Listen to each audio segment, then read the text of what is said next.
Hey gang, Joyce with Skipping Calves Farms. Um, Back, gosh, I guess I've been on this property for between 14 and 15 years now. Lord, time flies when you're having fun. Really didn't do anything with the property at all when I first moved up here. I didn't know that, anything about anything. Didn't have any tools, didn't have any direction, didn't have any knowledge or inclination. When I first started doing things, it was as an older gal, as a city slicker with no tools. And as such, it was a challenge. When I first bought this property, the grass was waist high. I didn't even have a riding lawnmower, and I didn't have the cash to buy one.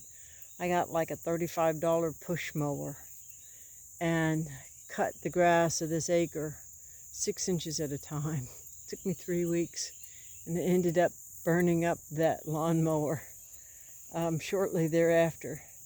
I say that to just kind of give you an idea. That's where I started. There was shrubs and weeds, and there was no grass hardly. It was all just kind of grown up and nasty. The area back here where you see it's cleared all the way to the creek, well, that was all trees. If you can,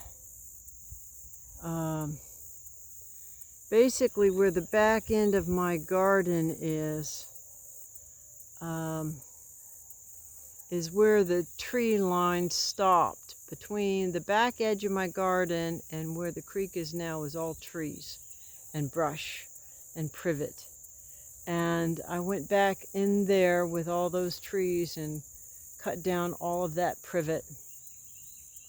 And I did it with hand lopping shears and hedge trimmers that were on an extension cord.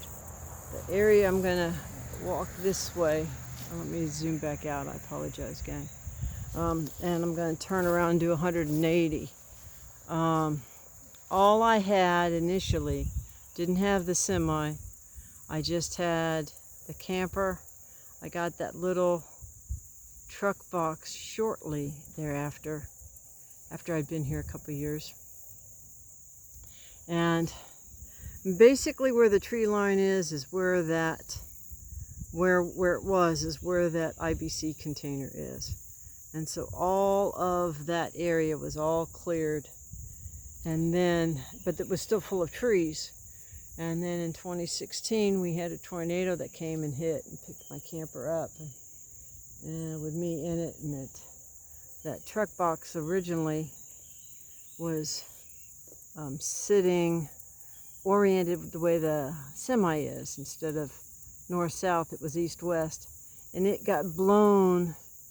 The lawnmower and a few other things that I did have were all stored in that truck box.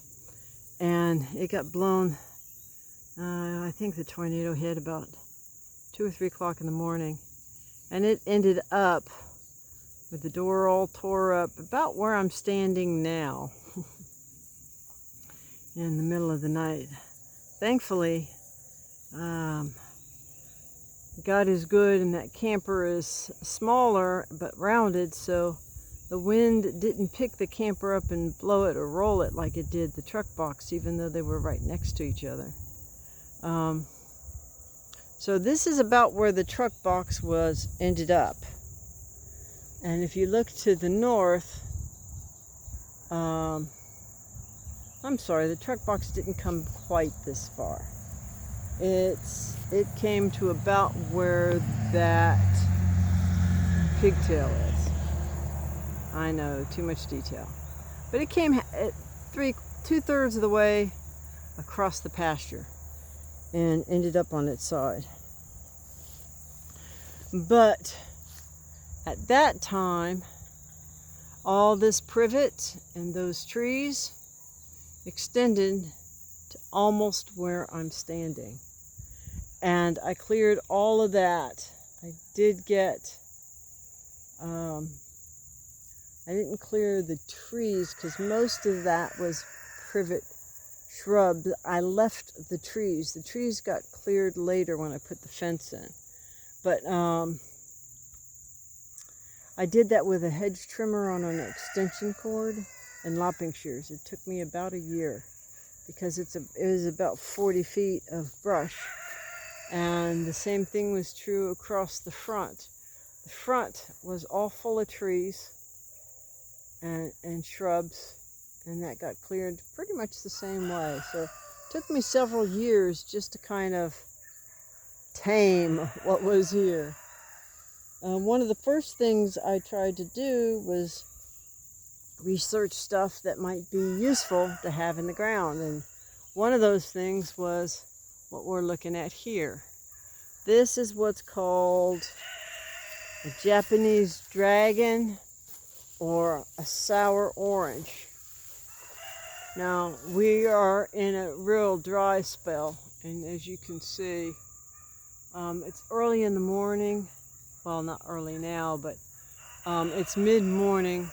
The leaves are turning brown. You can see the leaves are all curled to try and protect themselves against the sun and the humidity and the lack of moisture.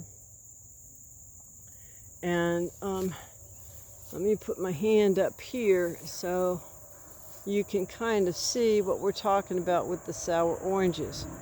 Think of an orange yellow key lime, and that's about what it looks like. Not what it tastes like, but what it looks like. It's a sour orange.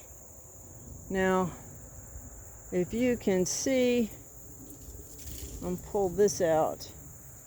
This is a dead branch.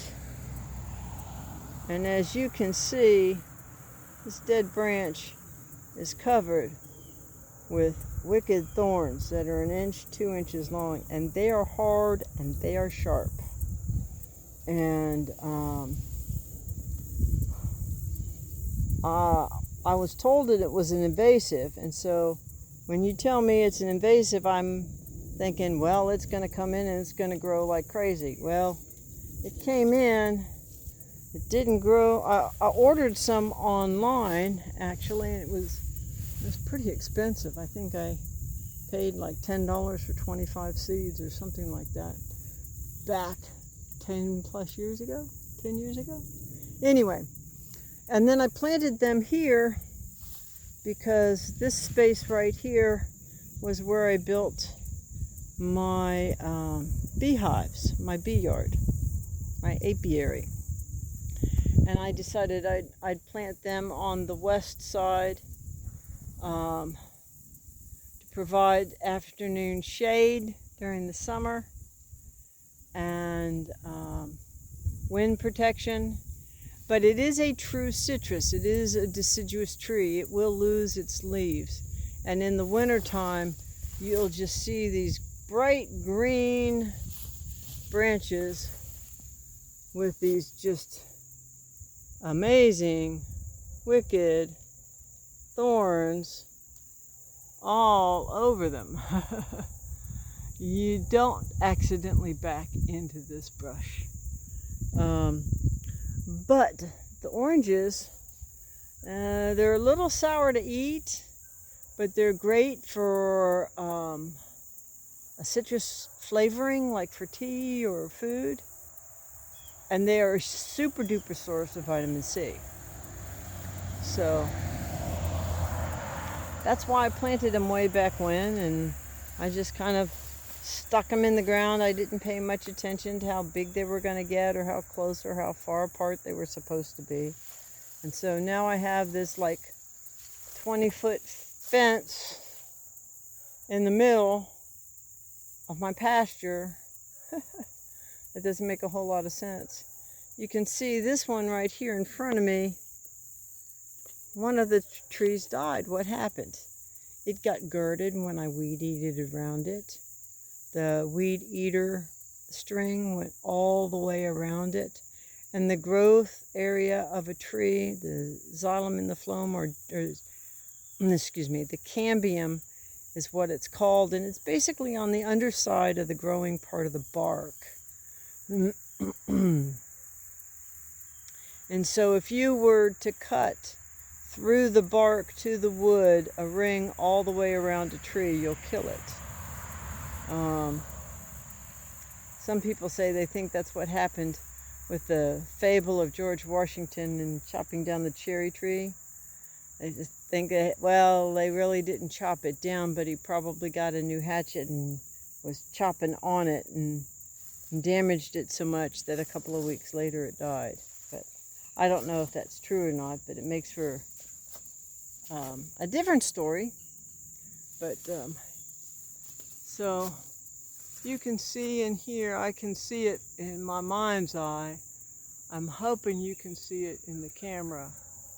But most of those thorns are about 1 to 2 to 2.5 inches long.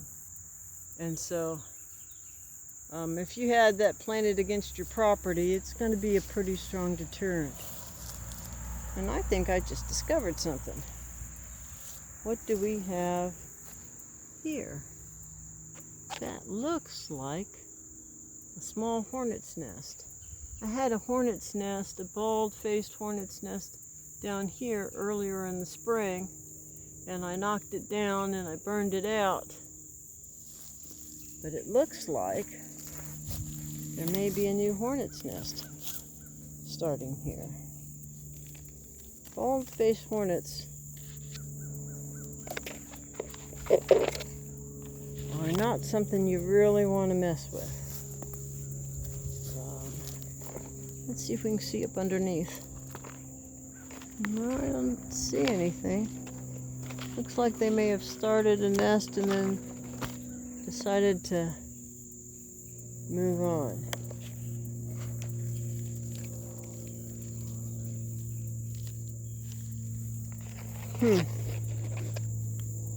That's what it looks like. They started and then didn't finish, which is fine with me, because it took me a while to figure out how to get rid of the other hornet's nest. And I had to get all dressed up in my bee paraphernalia. I had insulated overalls because I didn't have a bee suit. I did have a bee vest, so it protected my head and face and head and throat. But and then I burned it, put it into cut it with some lopping shears, dropped it into a box, slowly slid it away from the tree so it wouldn't get damaged. It did actually get damaged a little bit. That's what that one bald place is right there. It got burned back a little bit from the heat, from the fire.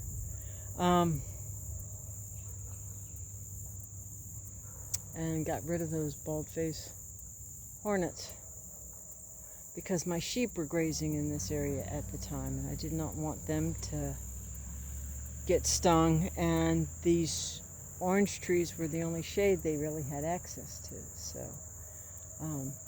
anyway, I'm rambling and I do apologize. But those are Japanese sour oranges, Japanese dragon sour oranges, and they are true citrus, and they will take the cold weather here. I think they take down to about 5 below. We had a cold winter, a cold spell last winter of about 10 days, and they seem to do okay. So, but they've been in the ground a while. So there you have it. No property is complete without their own natural Japanese dragon, sour orange, nature's indomitable fence. Now tell me, is that not an intimidating set of spines? Yeah. If you don't want somebody to come on your property, plant a row of these things, and they're not going to be coming through. And so I'm off to take care of the sheepfold on to my next chore. And so with that, gang, I will wish you blessings for the day, and whatever you do, just keep chasing the dream.